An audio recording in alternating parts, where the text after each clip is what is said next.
प्यारे विद्यार्थियों, कल के लेक्चर में हमने स्थानीय शासन का परिचय, स्थानीय शासन के बारे में परिभाषाएं, स्थानीय शासन की भूमिका, स्थानीय शासन की विशेषताएं, स्थानीय शासन की आवश्यकता आदि के बारे में अध्ययन किया। आज हम स्थानीय संस्थाओं के कार्य, स्थानीय शासन के लाभ, स्थानीय शासन के दोष, स्थानीय शासन की सफलता के लिए आवश्यक शर्तें, स्थानीय शासन की भारत में संवैधानिक स्थिति और वर्तमान में स्थानीय शासन को चुनौती आदि के बारे में अध्ययन करेंगे। पहले अब हम स्थानीय स्वायत्त संस्थाओं के कार्य के बारे में अध्ययन करते हैं। स्थानीय स्वायत्त संस्थाओं के कार्य केंद्रीय या प्रांतीय और स्थानीय सरकारों के बीच कार्य विभाजन पर निर्भर करते हैं।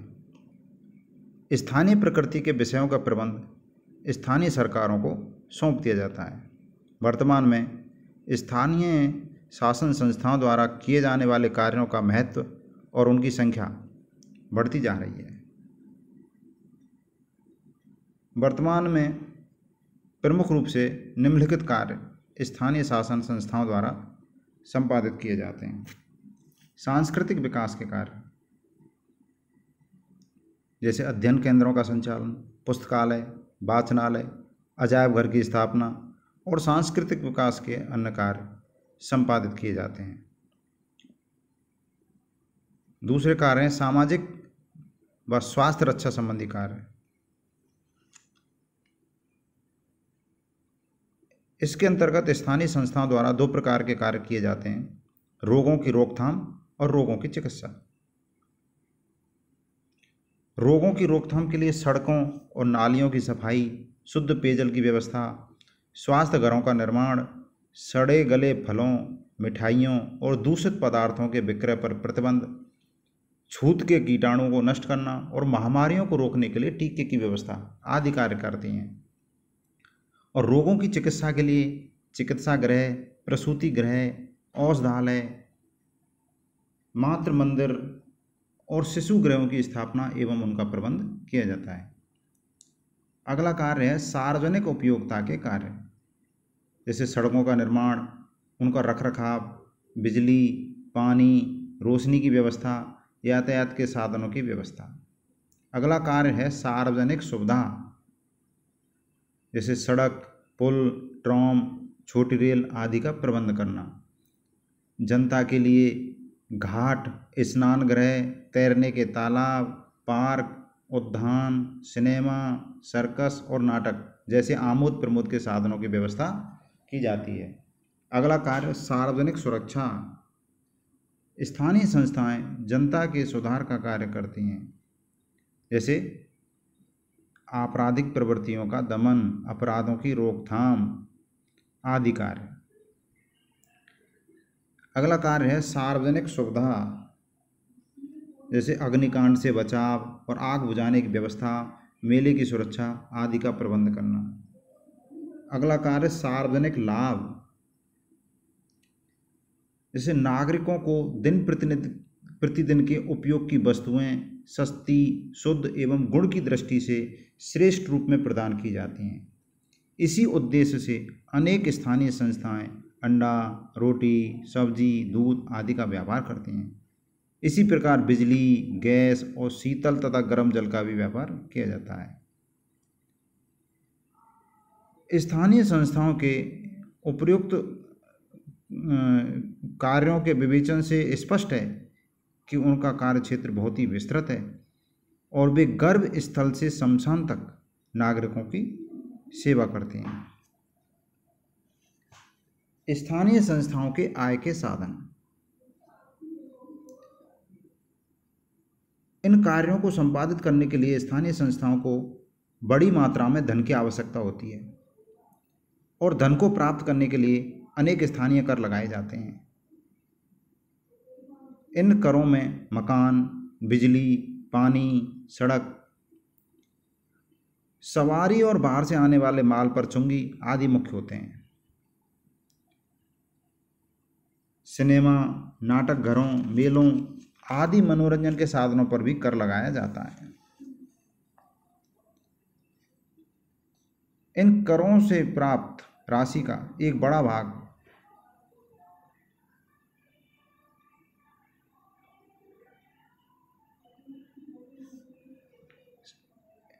जनता की आवश्यकताओं की पूर्ति पर खर्च कर दिया जाता है।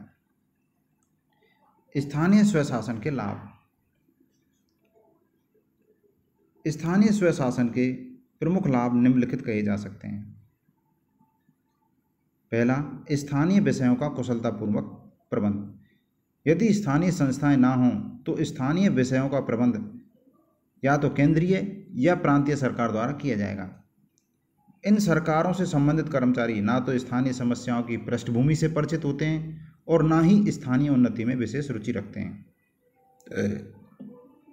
इसी कारण केंद्रीय या प्रांतीय सरकार द्वारा इनका ठीक प्रकार से प्रबंध नहीं किया जा सकता। दूसरा लाभ, केंद्रीय शासन का भार कम होना। यदि स्थानीय विषयों का प्रबंध भी केंद्रीय सरकार द्वारा ही किया जाए तो कार्यभार बहुत अधिक बढ़ जाएगा और केंद्रीय सरकार अपने प्रमुख कार्य भी ठीक प्रकार से नहीं कर सकेगी। तीसरा लाभ, सार्वजनिक क्षेत्र के प्रति रुचि जागृत करना। प्रजातंत्र की सफलता के लिए यह आवश्यक है कि सामान्य नागरिक सार्वजनिक क्षेत्र के कार्यों में उसी प्रकार की रुचि लें जिस प्रकार की रुचि वे अपने पारिवारिक कार्यों में लेते हैं। इस प्रकार की रुचि स्थानीय संस्थाओं द्वारा ही उत्पन्न की जा सकती है। वर्क ने कहा है, स्थानीय स्वशासन उस श्रृंखला की प्रथम कड़ी है जो हमें राष्ट्र और मानवता के प्रति प्रेम की ओर अग्रसर करती है। स्थानीय संस्थाओं द्वारा ही लोकतंत्र वास्तविक और व्यावहारिक रूप ग्रहण कर सकता है।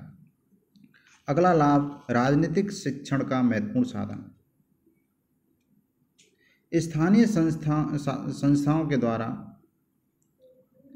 या स्थानीय संस्थाओं के माध्यम से स्थानीय शासन के कार्यों में भाग लेकर जनता स्वयं शासन की रीति नीति को देख और समझ सकती है। इस प्रकार के ज्ञान से नागरिक सार्वजनिक विषयों से परिचित हो जाता है और देश की राजनीति में भली प्रकार से भाग ले सकता है। इस प्रकार स्थानीय संस्थाएं न केवल सामान्य जनता को वरन नेतृत्व करने वाले वर्ग को भी प्रशासनिक ज्ञान का अनुभव प्रदान करती हैं।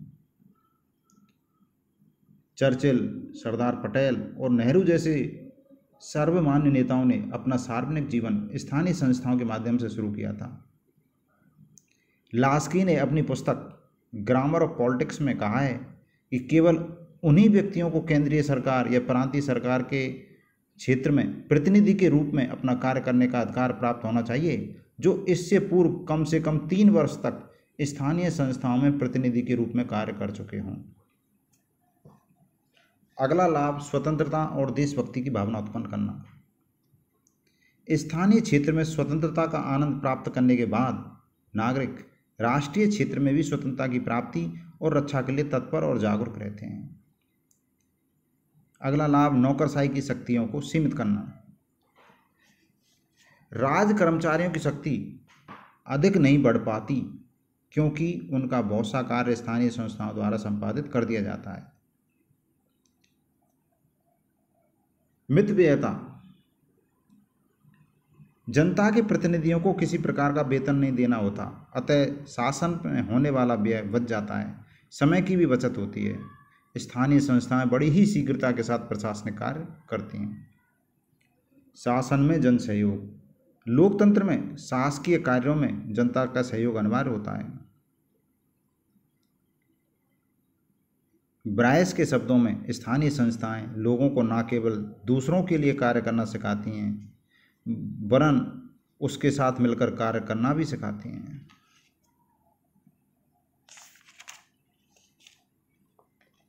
अगला लाभ, केंद्र और राज्य सरकार को उचित परामर्श।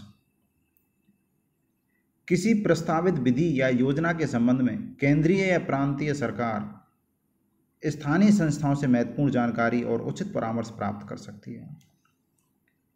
अगला लाभ, नागरिक गुणों का विकास। ब्रायस ने लिखा है, यह नागरिकों में सामान्य समस्याओं में सामान्य रुचि पैदा करती है और योग्यता एवं ईमानदारी से उन मामलों की देखरेख करने की व्यक्तिगत एवं सामूहिक कर्तव्य की भावना उत्पन्न करती है। स्थानीय शासन के इन्हीं गुणों के आधार पर कहा जा सकता है कि स्थानीय शासन ही वह आधार है जिस पर लोकतांत्रिक शासन सफल हो सकता है। स्थानीय शासन के दोष। प्रमुख दोष निम्नलिखित हैं। संकुचित एवं स्वार्थमय प्रवृत्ति को जन्म। स्थानीय शासन संकुचित स्थानीयता की निंदनीय भावना को प्रोत्साहन देता है। अनेक बार व्यक्ति अपने स्थान विशेष के हित को देश के हित के ऊपर प्राथमिकता दे देते हैं। अक्षमता एवं अपव्ययता। स्थानीय शासन की व्यवस्था में शासन संबंधी उत्तरदायित्व का विभाजन, पदाधिकारियों की संख्या में वृद्धि और परिणाम स्वरूप व्यय में वृद्धि होती है। इस प्रकार शासन व्यवस्था में अपव्ययिता आ जाती है। स्थानीय पदाधिकारियों में अत्यधिक पक्षपात और अनुकूलता। यह भी स्थानीय शासन का एक बड़ा दोष है कि स्थानीय जनता द्वारा निर्वाचित पदाधिकारियों पर स्थानीय प्रभाव बहुत ज़्यादा पड़ता है। चुनाव व्यवस्था के कारण दलबंदी, स्वार्थ साधना, पक्षपात और बहुमत का शासन जैसे चुनाव के सहगामी दोष उत्पन्न हो जाते हैं।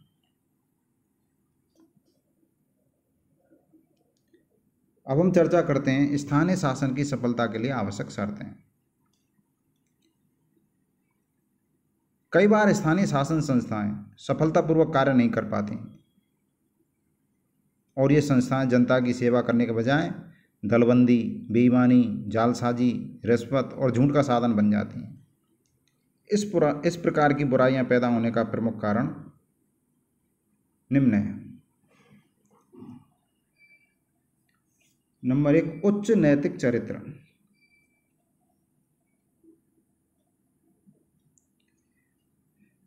जनता में सदाचार, ईमानदारी और सार्वजनिक कर्तव्यों के प्रति उत्तरदायित्व की भावना होनी चाहिए। जब इस भावना का अभाव हो जाता है तो स्थानीय शासन अपने लक्ष्य से भटक जाता है। स्वस्थ जनमत का निर्माण। जनता को चाहिए कि वह इन संस्थाओं को सदा ही रचनात्मक रूप से आलोचना करती रहे। आलोचना से ये पता लगता है कि संस्थाएं कहाँ गलती कर रही हैं और वो अपने कार्य में सुधार कर सकती हैं। मत का उचित प्रयोग। चुनाव के समय जातीय, सांप्रदायिक और धार्मिक आधार पर मत का प्रयोग किए जाने से जनप्रतिनिधि योग्य रूप से चुने नहीं जाते, अयोग्य व्यक्ति भी चुन लिए जाते हैं। अतः अपने मत का प्रयोग सोच समझ कर किया जाना चाहिए। प्रशासनिक नियंत्रण और स्थानीय स्वतंत्रता के बीच सामंजस्य। स्थानीय संस्थाओं पर किसी न किसी रूप में केंद्रीय प्रांतीय शासन का नियंत्रण होना चाहिए, जिससे ये संस्थाएं कुप्रबंध, धन के अपव्यय और शक्ति के दुरुपयोग से बची रहें। लास्की ने कहा है, केंद्रीय शासन द्वारा स्थानीय संस्थाओं के वास्तविक पथ प्रदर्शन की अपेक्षा यह जरूरी है कि वह सलाह, समीक्षा एवं जांच करती रहे। यदि इन संस्थाओं के ऊपर कोई केंद्रीय नियंत्रण ना रहे तो ये कुप्रबंध की शिकार हो जाती हैं और शक्ति का दुरुपयोग करती हैं। पर्याप्त वित्तीय साधन। इन संस्थाओं के पास पर्याप्त वित्तीय साधन होने पर ही इनके द्वारा सुचारू रूप से कार्य किया जा सकता है। विशाल दृष्टिकोण। स्थानीय संस्थाओं से संबंधित व्यक्तियों का दृष्टिकोण विशाल होना चाहिए। संकुचित दृष्टिकोण का परिचय देते हुए उन्हें राष्ट्रीय हितों के प्रति अंधा नहीं बन जाना चाहिए। अगर दृष्टिकोण विशाल होगा तो वो सदैव राष्ट्रीय परिप्रेक्ष्य में ही स्थानीय मुद्दों को उठाएंगे।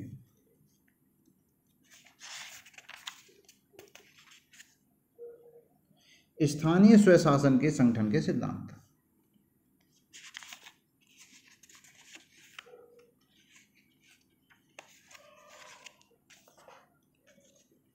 स्थानीय शासन संस्थाओं के सदस्य जनता द्वारा प्रत्यक्ष रूप से निर्वाचित होने चाहिए।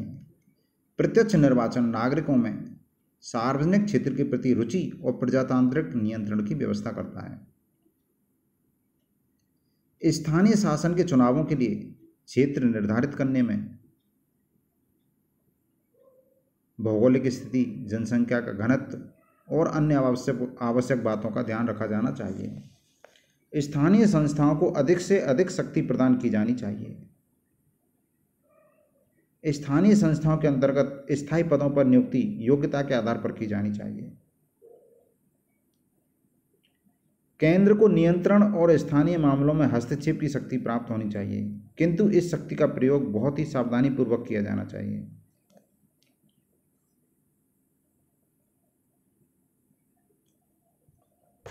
अगला बिंदु है भारत में स्थानीय शासन की संवैधानिक स्थिति।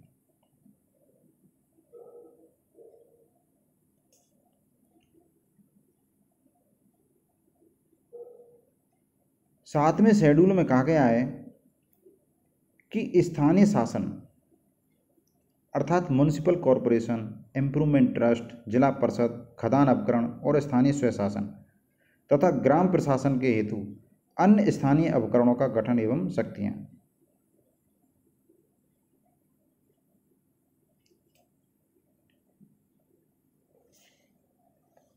इससे केवल उन स्थानीय निकायों के प्रकार की व्याख्या है जो संविधान को वैधानिक रूप प्रदान किए जाने के दौरान विद्यमान थे।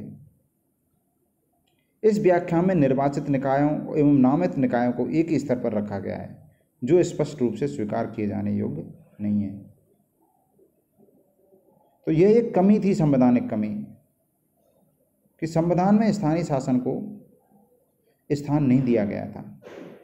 इनके निकाय का गठन कैसे होगा, कार्यकाल कितना होगा, निर्वाचन कौन कराएगा, वित्तीय व्यवस्था कैसे होगी।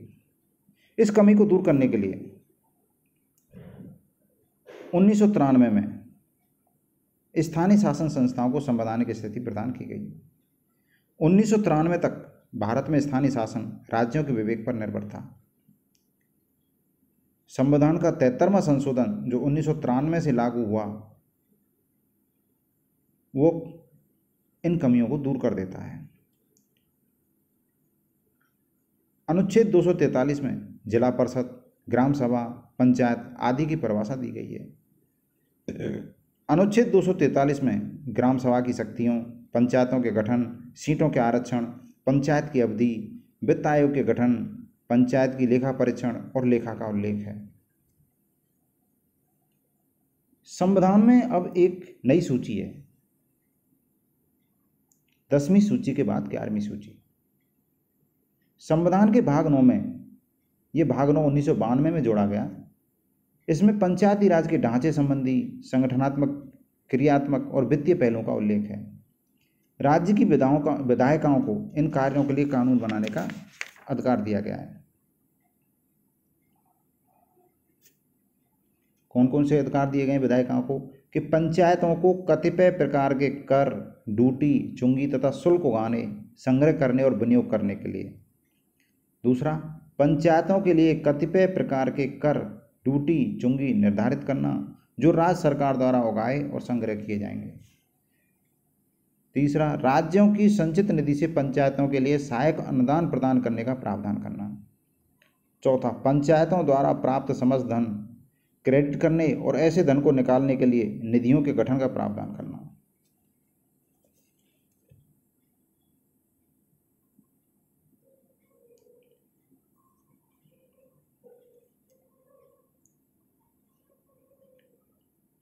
भारत अपने संविधान में स्थानीय शासन का समावेश करने वाला 5वां देश है।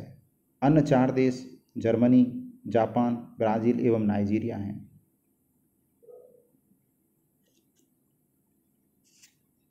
अब हमारा अगला बिंदु है स्थानीय शासन को चुनौती। स्थानीय शासन का जो रूप वर्तमान भारत में समझा जाता है वह 19वीं शताब्दी के उदारवाद की उपज है। अतः यह अप्रत्याशित नहीं है। आज के औद्योगिकरण के युग में स्थानीय शासन को अनेक चुनौतियों का सामना करना पड़ रहा है। संचार के साधन इतने विविध, द्रुत एवं विश्वसनीय हो गए हैं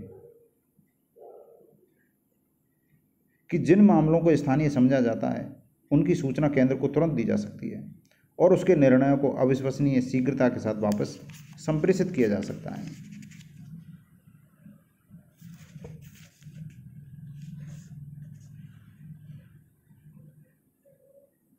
संचार के साधनों की तीव्र गति के कारण स्थानीय शासन तथा राज्य अथवा केंद्रीय शासन के बीच समय और दूरी दोनों ही बहुत कम हो गए हैं। दूसरी चुनौती है बड़े बड़े राजनीतिक दलों का विकास, जो राष्ट्रव्यापी नीतियों को लेकर चलते हैं। इस वजह से स्थानीय उपक्रम या स्थानीय पहल करने की क्षमता का क्षेत्र कम हो गया है। इससे शासन व्यवस्था में केंद्रीकरण की प्रवृत्तियों को प्रोत्साहन मिलता है। तीसरे, लोकतंत्र ने स्वयं संपूर्ण देश में राष्ट्रव्यापी न्यूनतम सेवाओं और सुविधाओं के पक्ष में व्यापक चेतना उत्पन्न कर दी है। चौथे, बिजली, परिवहन आदि की सुविधाएं जो स्थानीय शासन के क्षेत्र में आती हैं प्राय घाटे में चला करती हैं, क्योंकि छोटे पैमाने पर चलने के कारण वे अधिकतम सुयोग्यता के साथ नहीं चलाई जा सकती।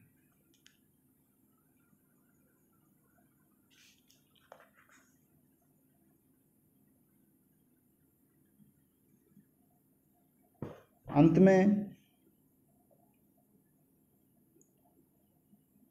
यही कहा जाएगा कि लगभग प्रत्येक देश में ऐसी स्थानीय शासन संस्थाएं हैं जिनके क्षेत्र छोटे और जनता इतनी विरल और गरीब है कि वे स्थानीय शासन के बोझ को उठाने में सर्वथा असमर्थ हैं। इसलिए स्थानीय शासन संस्थाओं के प्रभावशाली बनाने के लिए और अधिक प्रयास किए जाने की जरूरत है।